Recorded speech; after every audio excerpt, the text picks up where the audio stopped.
नमस्कार। राजकीय स्नातकोत्तर महाविद्यालय बारा से मैं डॉक्टर राकेश वर्मा, सहायक आचार्य राजनीति विज्ञान विभाग, आप सभी का इस ऑनलाइन क्लासेस में स्वागत करता है।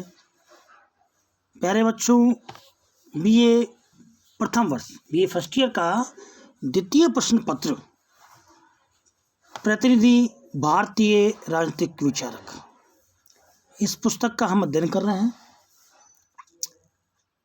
इसमें हम हमारे सब सिलेबस के अकॉर्डिंग इकाइयों में विभक्त करते हुए 5 इकाइयों में विभाजित करते हुए हम फर्स्ट यूनिट का अध्ययन कर रहे हैं, जिसमें हम सेकंड जो थिंकर है हमारे कौटिल्य के बारे में बात कर रहे हैं। जो सेकंड थिंकर जो हमारे कौटिल्य हैं उसके बारे में विचार कर रहे हैं। जो प्रथम इकाई है उसमें प्राचीन भारतीय राजनीतिक विचारक थे मनु, कौटिल्य और शुक्ल। सेकंड जो चैप्टर बनता है उसमें हम पढ़ रहे हैं उसके कौटिल्य, विष्णुगुप्त इनके नाम रहे हैं। पिछली कक्षा में हमने इनके सप्तांक सिद्धांत के बारे में बात की थी कि राज्य के 7 अंग महत्वपूर्ण कौन कौन से हैं जिस पर राज्य टिका होता है। आज हम कौटिल्य के जो परराष्ट्र संबंधों में एक तो आता है मंडल सिद्धांत और दूसरा आता है षाड्गुणित सार। जो षाड्गुण्य नीति है उसके आधार पर परराष्ट्र संबंधों का संचालन किया जाता है। षाड्गुणित पड़ोसी राज्य और विशेषतः अन्य विदेशी राज्यों के प्रति व्यवहार के संबंध में कौटिल्य ने षाड्गुण्य नीति अर्थात 6 लक्षणों 6 गुणों वाली 6 पॉलिसीज 6 गुणों वाली नीति का प्रतिपादन किया। इसके 6 लक्षण कौन से हैं? जो है संधि, दूसरा विग्रह यानी युद्ध, तीसरा यान मतलब शत्रु पर वास्तविक आक्रमण करना, आसन मतलब तटस्थ रहना, और संश्रय या आश्रय मतलब बलवान का आश्रय लेना, और द्विवेदी भाव मतलब संधि और युद्ध का एक साथ प्रयोग करना। पहला है संधि। कौटिल्य के अनुसार किसी भी राज्य के लिए संधि करने की नीति का उद्देश्य अपने शत्रु राज्य की शक्ति को नष्ट करना तथा स्वयं को शक्तिशाली बनाना होता है। उसके अनुसार शत्रु से भी उस समय संधि कर ली जानी चाहिए जबकि शत्रु पर विजय प्राप्त नहीं की जा सकती और स्वयं को सबल तथा शत्रु को निर्बल करने के लिए कुछ समय प्राप्त करना आवश्यक हो। कौटिल्य के अनुसार संधि का कई प्रकार हो सकते हैं। संधि कई प्रकारों से की जा सकती है। आपको पता हो कि जो मुगल साम्राज्य हमारे भारत में था उनसे हमने संधियां की। कैसे? हमारे विवाह संबंध स्थापित किए हमने मुगलों से। सलीम का नाम आपने सुना होगा, अकबर का नाम सुना होगा, जोधाबाई का आपने नाम सुना होगा। तो हमने किसी प्रकार से हम संधि की जाती थी, क्योंकि शक्तिशाली शासक से युद्ध करना संभव नहीं होता है तो हम संधि कर लेते हैं। महाराणा प्रताप का भी नाम सुना होगा। महाराणा प्रताप ने कभी संधि नहीं की। अगला चलते हैं। विग्रह का अर्थ होता है इस नीति का अनुगमन राजा को तभी करना चाहिए जब राजा शत्रु को निर्बल देखे, स्वयं उसकी युद्ध व्यवस्थाएं ठीक हो तथा वह अपनी शक्ति के बारे में पूर्णतः आश्वस्त हो और विग्रह नीति का अनुसरण करने के पूर्व राजा द्वारा राजमंडल के मित्र राज्यों की सहायता प्राप्त कर लेने की व्यवस्था कर ली जानी चाहिए। विग्रह नीति को अपनाते हुए शत्रु के ऊपर आक्रमण करके राज्य की भूमि के भागों को परंतु अपने अधीन कर लेना चाहिए। अगला है यान। यान का मतलब होता है वास्तविक आक्रमण। यान का अभिप्राय वास्तविक आक्रमण से है। इस नीति को तभी अपनाया जाना चाहिए जबकि राजा अपनी स्थिति को सुदृढ़ देखे और ऐसा प्रतीत हो कि आक्रमण के मार्ग को अपनाए बिना शत्रु को वश में करना संभव नहीं। विग्रह और यान में मात्र स्तर का भेद है। यान विग्रह से कुछ आगे है। यान को हम क्या समझेंगे? फ्लैट्स। अब तो बम्बाई कर ही दो यार, खत्म ही कर दो मूल चूल को, उसको हम यान कहते हैं। अगला आसन। जब विजिगीषु, जो विजय की आशा रखने वाला राजा और शत्रु समान रूप से शक्तिशाली हो, मतलब दुश्मन भी यदि समान हो, उस समय राजा के द्वारा आसन अर्थात तटस्थ की नीति अपनाई जानी चाहिए। आसन की नीति अपनाते हुए राजा के द्वारा शक्ति अर्जन की निरंतर चेष्टा की जानी चाहिए। अगला आश्रय। संश्रय या आश्रय। संश्रय या आश्रय। जब संश्रय का अर्थ बलवान का आश्रय ले जाने से, जब हमारी शक्ति कम होती है तो हम क्या करते हैं? किसी बलवान के आश्रय में चले जाते हैं, मतलब उसके अधीन, मतलब यूँ कहें कि उसके संरक्षण में चले जाते हैं। यदि राजा शत्रु को हानि पहुंचाने की क्षमता नहीं रखता है तथा साथ ही यदि वह अपनी रक्षा करने में भी असमर्थ हो तो उसे बलवान राजा का आश्रय लेना चाहिए। पर यह ध्यान रखना चाहिए कि जिस राजा का आश्रय लिया जा रहा है वह शत्रु से अधिक शक्तिशाली हो। यदि इतना बलवान राजा न मिले तो सबल शत्रु की शरण ली जा सकती है। अगला द्विवेदी भाव।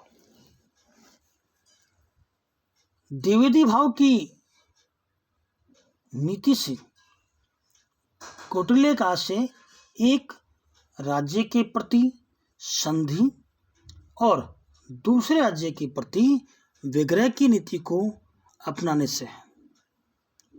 जब अपने उद्देश्य की पूर्ति के लिए एक राज्य से सहायता लेने और दूसरे राज्य से लड़ने की आवश्यकता हो तो द्विवेदी भाव नीति अपनाई जानी चाहिए।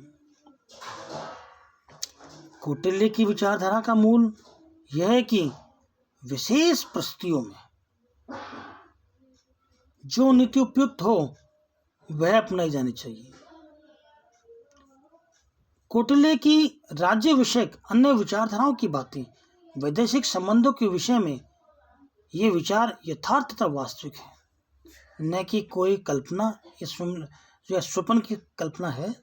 परंतु कौटिल्य वस्तुतः कौटिल्य की सारगुण नीति इतनी तार्किक है कि सभी राज्य कम या अधिक रूप में इसका आचरण करते हैं। अगला है जो उपाय दिए गए। कौटिल्य ने जो षड्गुण नीति में 6 नीतियों का जहां उसने 6 नीतियों को उसने जहां दर्शाया है कि इन 6 नीतियों के आधार पर आपको काम करना है, परंतु उसमें कुछ उपाय भी शामिल किए, जिसमें है पहला है साम, दूसरा है धाम, तीसरा दंड और चौथा है भेद। हम कभी डिप्लोमेसी में बात करें तो डिप्लोमेसी में कैसे करते हैं कि बड़े बड़े महान विचारकों ने कहा है कि साम दाम दंड भेद की नीति अपनाओ। ये साम दाम दंड भेद क्या है? ये यही है जिसको हम समझते हैं। साम दाम दंड भेद ये राजनीति के बहुत तगड़े और मानवीय कारगर चीजें हैं डिप्लोमेसी में। ये डिप्लोमेसी होती है, कूटनीति होती है, ये राजनीति नहीं है, ये डिप्लोमेसी है। जो उपाय है वो डिप्लोमेसी, कूटनीति की।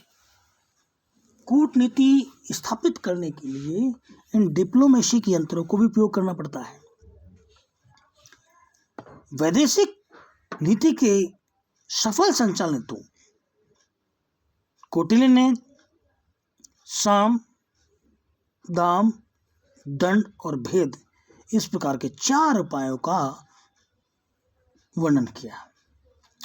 कौटिल्य का मत है कि निर्बल जो राजा हो, निर्बल राजा को समझा बुझाकर, जिसको हम क्या कहें, साम द्वारा समझा बुझा करके मना लेना चाहिए।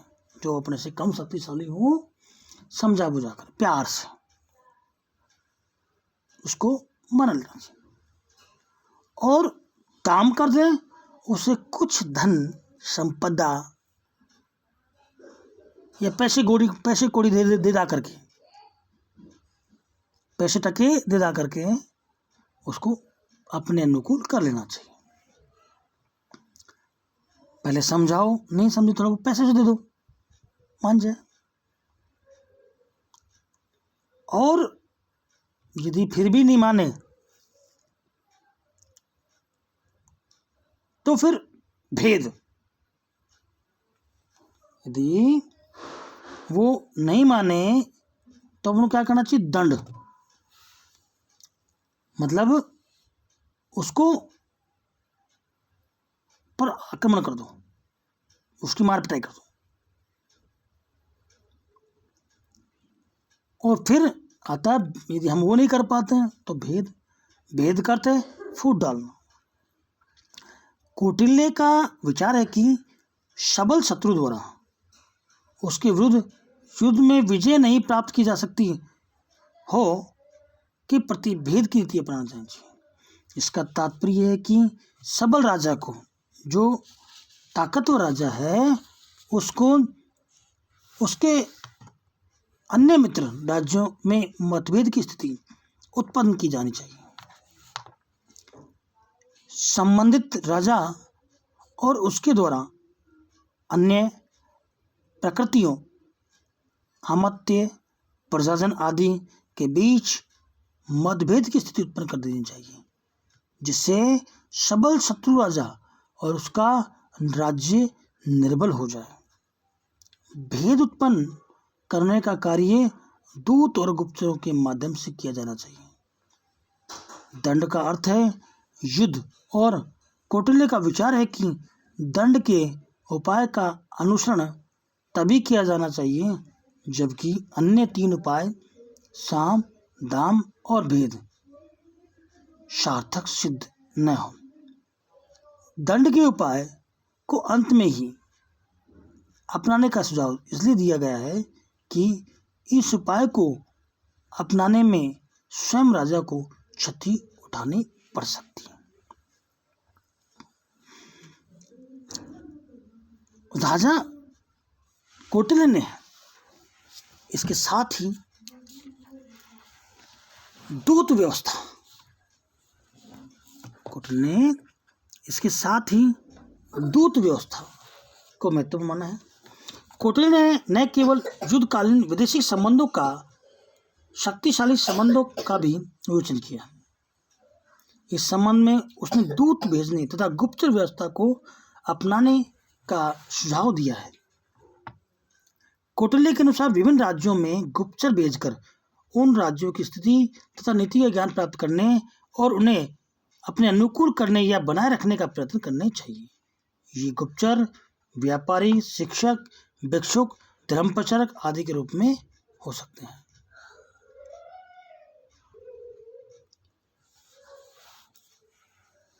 इसमें उन्होंने एक बात महत्वपूर्ण दी है कि कौटिल्य अनुसार दूत का पद बहुत महत्वपूर्ण है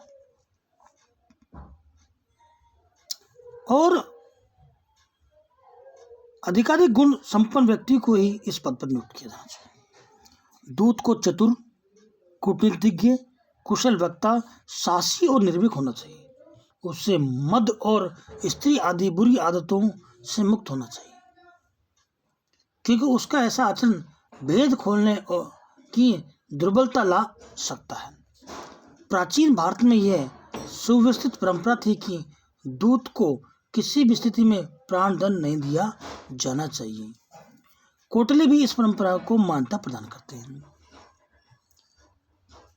दूत की प्रमुख कर्तव्य है कि राजा को अपने राजा का संदेश, संधियों के पालन की व्यवस्था करना, मित्र संग्रह तथा शत्रु और शत्रु के मित्रों की मंडली में भेद उत्पन्न करना, गुप्त रूप से दूसरे राजा की कीर्तियों का ज्ञान करना आदि। कौटिल्य ने युद्धकाल और शांति काल में वैदिक संबंधों के संचालन का विशुद्ध विवेचन किया है, जो कि यथार्थवादी है। आज की कक्षा में इतना ही बच्चों। आज हमने पढ़ा राज्य के सप्तांग सिद्धांत, जिसमें 7 अंक कौन कौन से हैं? वो हैं, पहला है जो 7 अंक पढ़े थे अपने, आज हम पढ़ रहे हैं इसको 60 गुण थी, जो 6 जो है नीतियाँ हैं, 6 लक्षणों वाली, जिसमें संधि, विग्रह, यान, आशय, संशय और द्विविधि भाव, ये 4 नीतियाँ हैं। साम, दंड और भेद, साम, दाम और दंड भेद, ये 4 उपाय बताए हैं। आज की कक्षा में इतना ही। सभी का इस ऑनलाइन क्लासेस में धन्यवाद। Thanks of all. कोरोना महामारी में सुरक्षित रहें, सतर्क रहें, मुंह पे मास्क का उपयोग करें, सैनिटाइजर से हाथ धोते रहें और आवश्यक होने पर ही घर से बाहर निकलें। सभी का धन्यवाद। Thanks of all. अगली कक्षा में आपसे पुनः मुलाकात होगी। धन्यवाद।